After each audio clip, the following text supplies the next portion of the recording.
Este es el resumen del libro Escuelas Creativas, del autor Ken Robinson.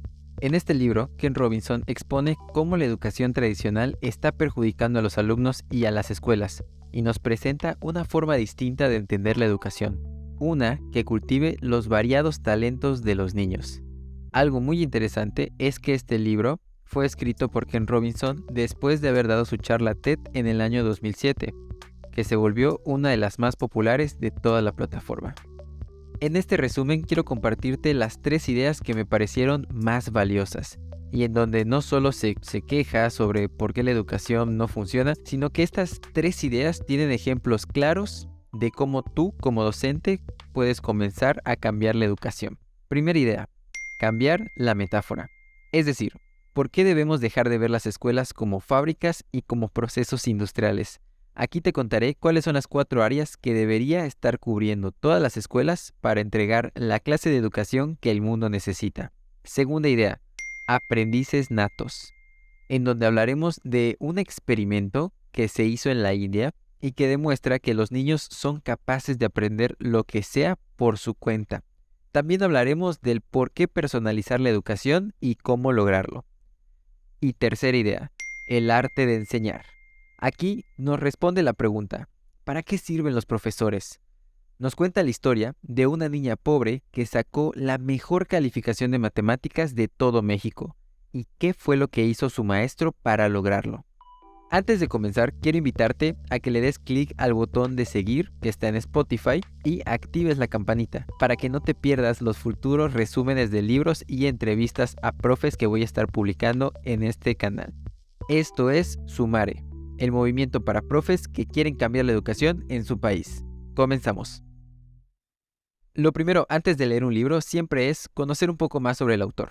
Ken Robinson también es el autor del libro El Elemento, un bestseller y que en resumen habla de descubrir tu elemento y a través de su práctica alcanzar una vida plena y feliz. Estar en tu elemento significa sencillamente realizar una actividad que disfrutas, que se te da bien, que es capaz de aportarte felicidad y sentido a tu vida. Desde este primer bestseller, el autor comenzó a hablar de los problemas de la educación tradicional y sus efectos en las nuevas generaciones. Según Robinson, la educación tradicional genera inseguridades en el niño a medida que crece, cortando su creatividad e impidiéndole ser tal y como es. El autor es un experto en educación, creatividad e innovación y ha colaborado con múltiples gobiernos europeos y asiáticos, entidades internacionales y sistemas educativos. Desafortunadamente, el autor falleció en el año 2020 a causa del cáncer. Si aún no lo conocías, te invito a escuchar su charla TED. Te dejaré el link en la descripción. Idea número 1. Cambiar la metáfora.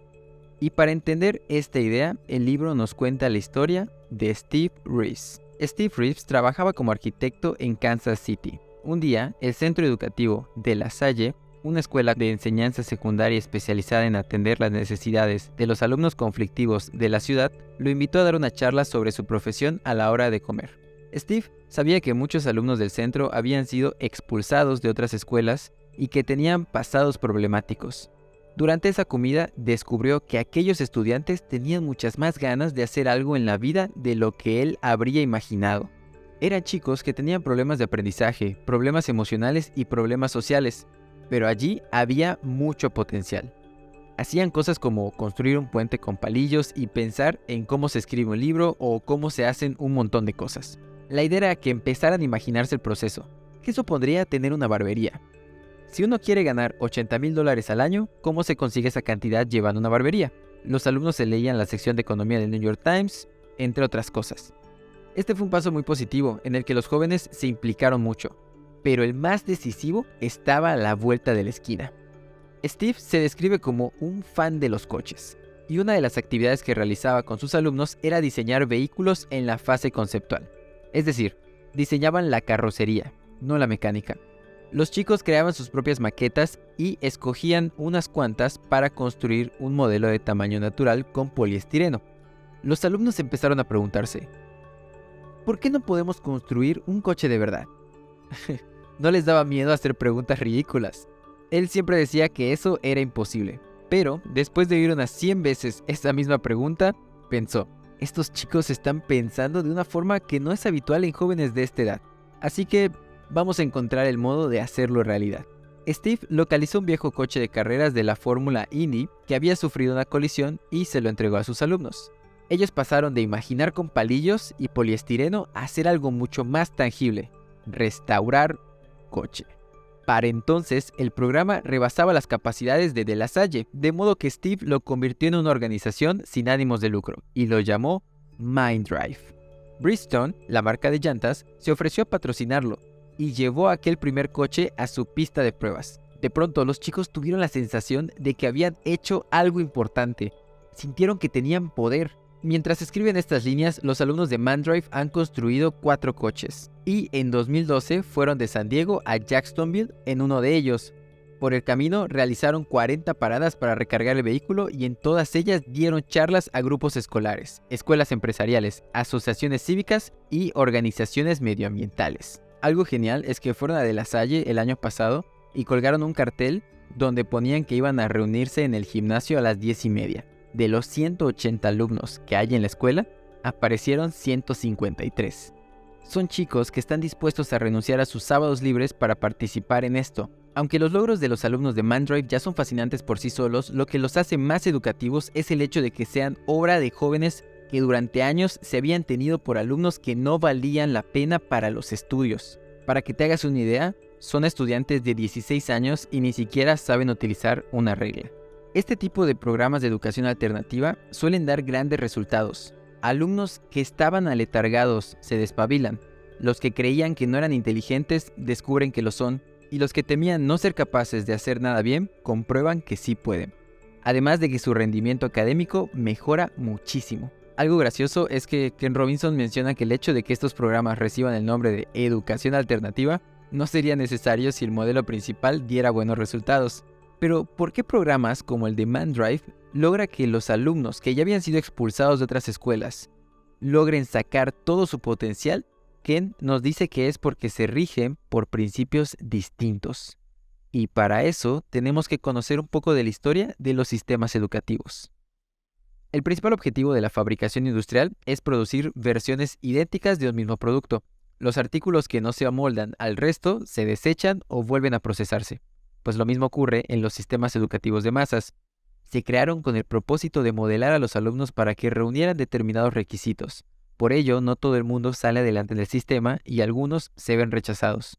Y aquí el autor lo que trata es de explicarnos a qué se refiere con cambiar la metáfora. Si bien estos principios son eficaces en la fabricación de productos, pueden ocasionar numerosos problemas cuando se trata de la educación de las personas. Y hay una tendencia que tienen las instituciones educativas de juzgar a los alumnos según un único criterio de capacidad y considerar que aquellos que no lo cumplen son menos capaces o están discapacitados, es decir, que no se ajustan a las normas. Todos somos físicamente distintos, así como nuestras competencias, personalidad e intereses. La imposición que supone adaptarse crea de forma inevitable un gran número de inconformistas a los que el sistema puede rechazar o tratar de reeducar. Lo que el autor nos trata de decir es que la educación no es un proceso industrial, sino orgánico. La educación trata con personas vivas, no con cosas inanimadas. Si seguimos viendo a los alumnos como productos o datos, tenemos un concepto equivocado de cómo debería ser el modelo educativo. Ahora bien, ¿qué fines básicos debería cumplir la cultura de las escuelas? Según Ken Robinson son 4. 1. Económico, 2. Cultural, 3. Social y 4. Personal. Y saquen lápiz y papel porque aquí vienen 4 conceptos muy buenos. Si tu escuela cumple con estas 4 áreas o 4 fines básicos, estás más cerca de entregarle a tus alumnos la educación que merecen, o más bien, la clase de educación que este nuevo mundo necesita. Y vamos a describirlo uno por uno para que entiendas cómo puedes aplicarlo. Primero, económico. La educación debe capacitar a los alumnos para convertirse en personas responsables e independientes económicamente. El desafío es fomentar modelos económicos que impulsen el respeto y la renovación de los recursos naturales. La educación siempre ha tenido fines económicos y es comprensible que así sea, pero no implica que sus propósitos sean solo de este tipo. Y aquí vienen los otros 3. Número 2. Cultural. La educación debe capacitar a los alumnos para comprender y valorar su propia cultura y respetar la de los demás. La diversidad cultural es una de las mayores riquezas de la existencia humana. Pero la cultura ha causado tantas guerras como el dinero. Los diferentes valores y creencias que caracterizan cada comunidad pueden engendrar odio y hostilidad entre las mismas. Hay que ayudar a los alumnos a entender su propia cultura, conocer otras distintas a la suya y fomentar un clima de tolerancia y de coexistencia cultural. Número 3. Social. La educación debe capacitar a los jóvenes para convertirse en ciudadanos activos y compasivos. Las desigualdades sociales entre pobres y ricos han ido aumentando año tras año. También existen cada vez más diferencias entre el rendimiento de los alumnos, sobre todo en los de color. Quienes viven en la pobreza, la educación se está convirtiendo cada vez más en una carrera de obstáculos. Las escuelas tienen un papel fundamental a la hora de fomentar el civismo ciudadano, pero no lo conseguirán si se limitan a impartir cursos académicos sobre ellos. Deben convertirse en entornos que practican estos principios en su funcionamiento diario si quieren lograrlo. Número 4 y último, personal. La educación debe capacitar a los jóvenes para relacionarse con su mundo interior, además de hacerlo con el mundo que les rodea. Ninguno de otros fines puede cumplirse si olvidamos que la educación consiste en enriquecer las mentes y corazones de seres humanos. Los seres humanos vivimos en dos mundos. Hay otro mundo que existe únicamente porque nosotros lo hacemos. Es el universo privado de nuestros pensamientos, sentimientos y percepciones. Conocemos el entorno que nos rodea a través de nuestro mundo interior. El plan académico convencional apenas si tiene en cuenta nuestros sentimientos, lo que provoca acoso escolar, ansiedad, depresión y abandono de los estudios. Y con esto, profe, llegamos a la segunda idea: aprendices natos. ¿Hasta qué punto los niños son aprendices natos? Sugata Mitra se planteó esta pregunta en 1999, cuando llevó a cabo un experimento en un suburbio de Nueva Delhi, India. Instaló un ordenador en una pared, lo encendió, lo conectó a internet y observó cómo los niños reaccionaban ante él. Además de no haber visto un aparato como ese en su vida, aquellos niños no sabían inglés, que era el idioma del navegador. Con una tremenda rapidez aprendieron qué podían hacer con el ordenador y luego empezaron a enseñarse unos a otros. Al cabo de unas horas ya estaban jugando con él, grabando su propia música y navegando por la red como profesionales. Si Twitter hubiera existido en esa época, es probable que a final de mes hubieran tenido 500,000 de seguidores. Sugata decidió probar un experimento más ambicioso. Conectó un ordenador a un conversador de voz a texto y se lo entregó a un grupo de niños indios que hablaban inglés con un acento muy marcado. El ordenador no podía descifrar lo que decían debido a ese acento, de modo que el conversador escribía palabras sin sentido. Los niños no sabían cómo hacer para que el ordenador interpretase lo que le decían, y Mitra tampoco, de modo que les dejó el ordenador durante 2 meses. A su regreso, ellos habían conseguido eliminar el acento y hablaban en un inglés neutro que el ordenador sí estaba programado para entender. Poco tiempo después, Sugata trató de averiguar si niños de 12 años, hablantes de tamil, podían aprender ellos solos biotecnología explicada en inglés. Una vez más, les dio 2 meses, pero no esperaba grandes resultados. Les haré un examen y sacarán un 0, se dijo. Les daré material de estudio, les haré otro examen y sacarán otro 0. Volveré y les diré, sí hace falta profesores para determinadas cosas. ¿Pero qué fue lo que pasó? Regresó al cabo de 2 meses y los 26 niños entraron muy callados. Les comenté, ¿qué? ¿Han mirado alguna cosa? Una niña levantó la mano y dijo literalmente, aparte del hecho de que la replicación incorrecta de la molécula de ADN causa enfermedades genéticas, no hemos entendido nada más. Actualmente Sugata Mitra sigue investigando hasta qué punto pueden aprender los niños por sí mismos si se les proporciona herramientas eficaces, como una computadora con acceso a internet.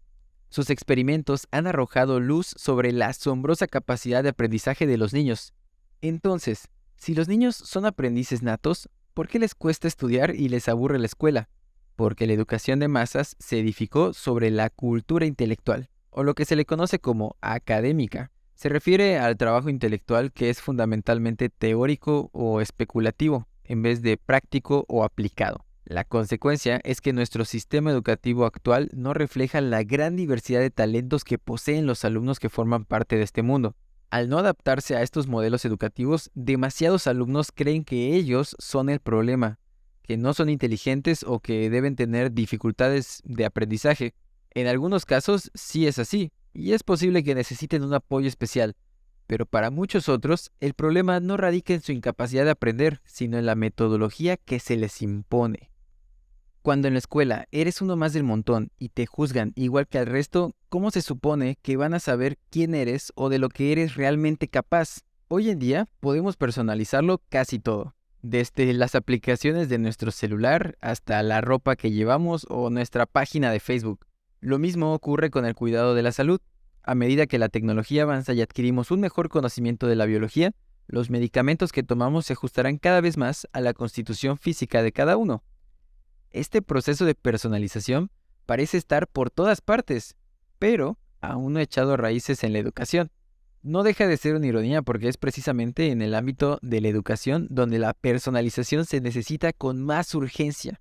Pero, ¿qué significa esto exactamente? Hay 4 puntos importantes. 1. Reconocer que la inteligencia es diversa y polifacética. 2.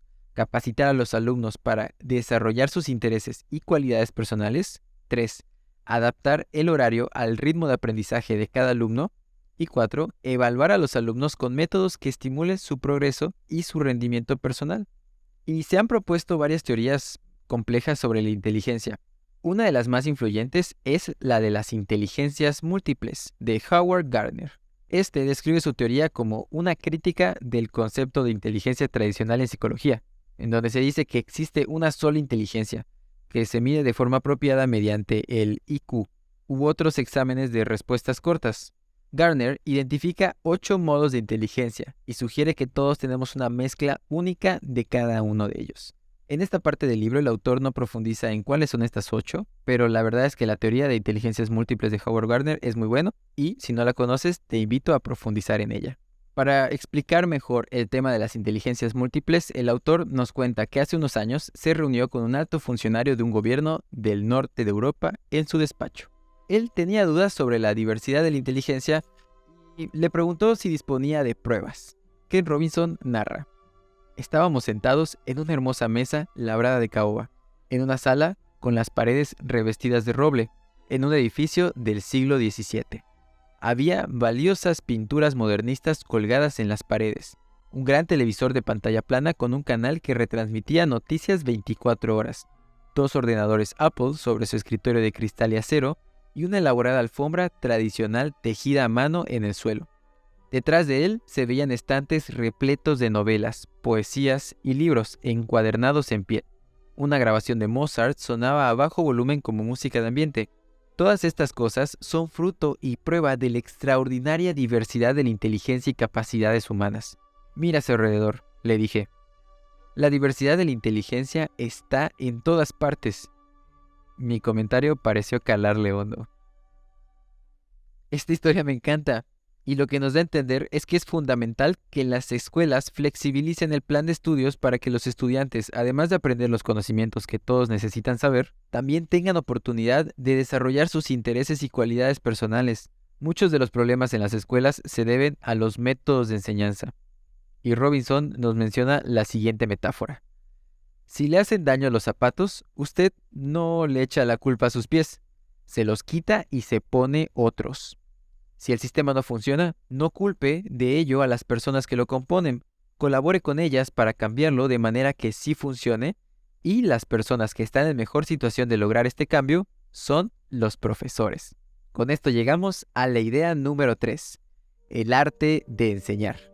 En la idea anterior se demostró que los niños son aprendices natos. Entonces, ¿por qué necesitan profesores? Ken Robinson nos menciona que la educación es un proceso biológico equiparable a la agricultura. Los jardineros saben que no son ellos los que hacen crecer las plantas, ni montan las raíces, ni pegan las hojas, ni tampoco pintan los pétalos. Las plantas crecen solas.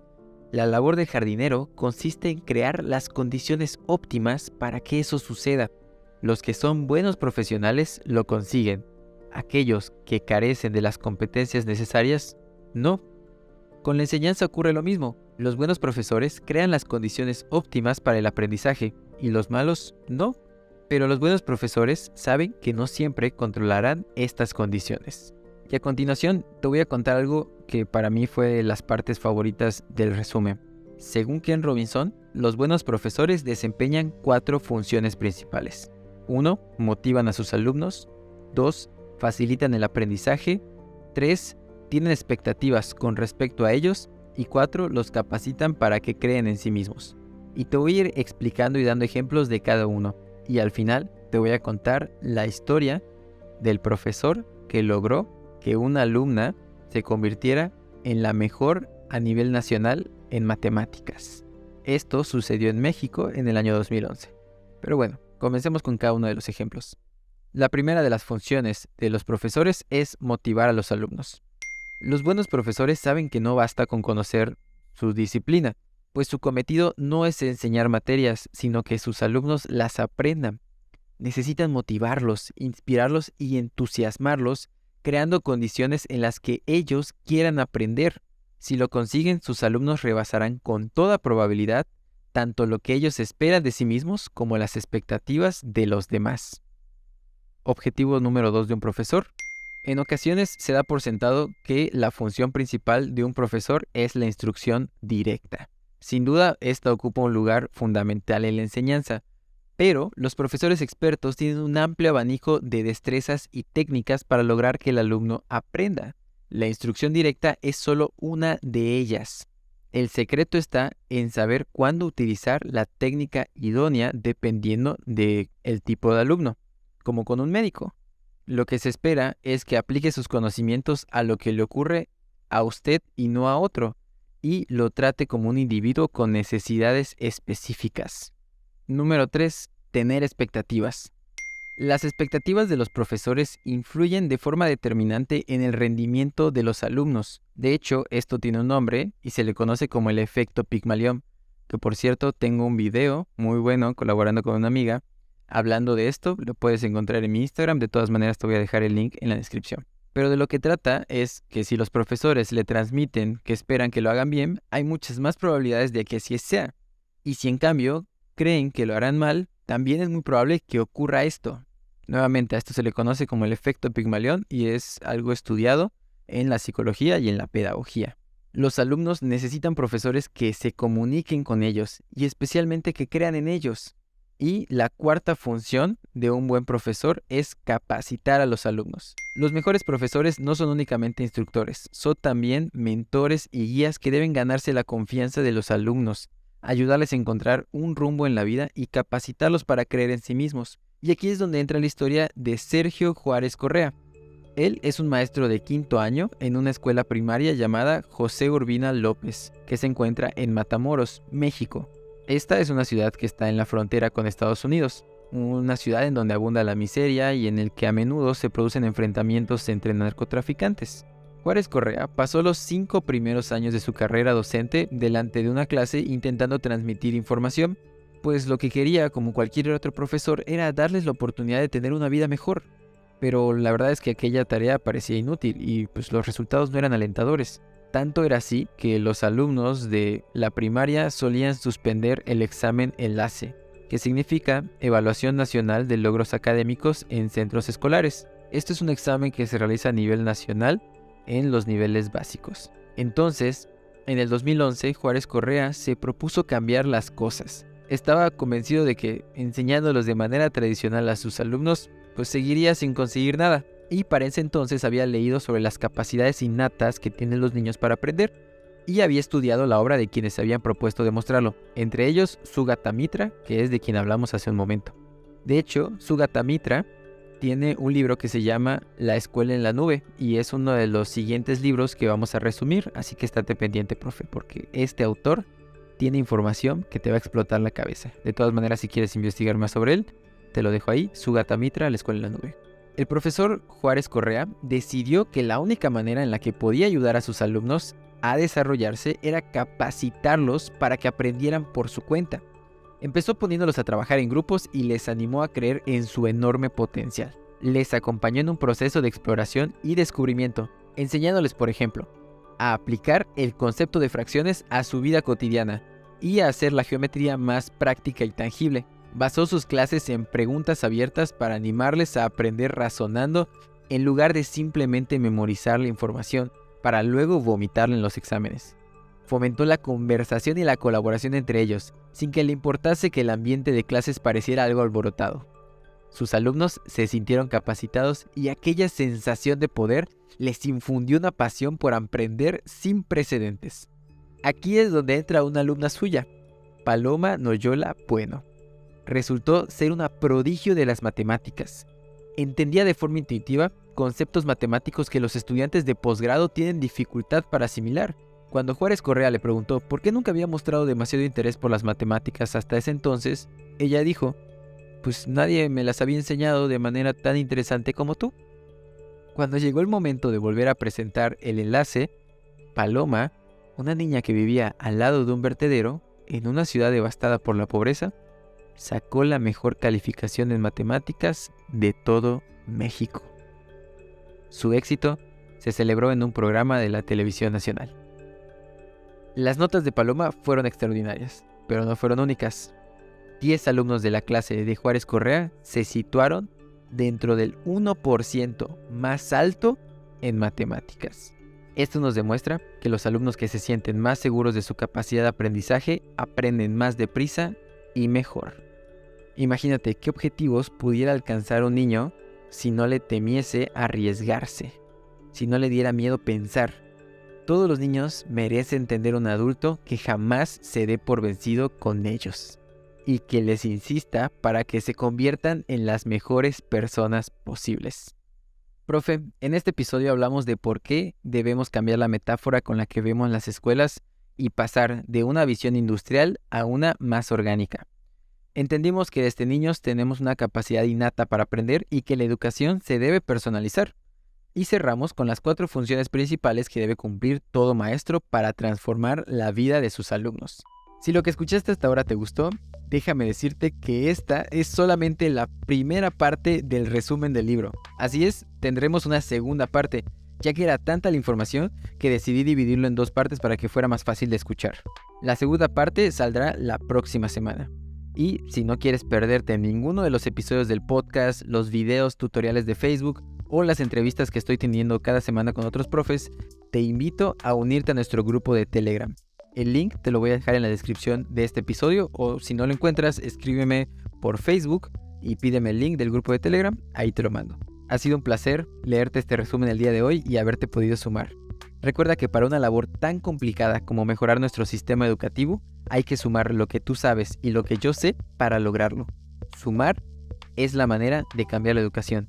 Y aquí lo haremos usando como herramientas principales el internet y los videos. Esto es Sumare. Nos vemos la próxima semana.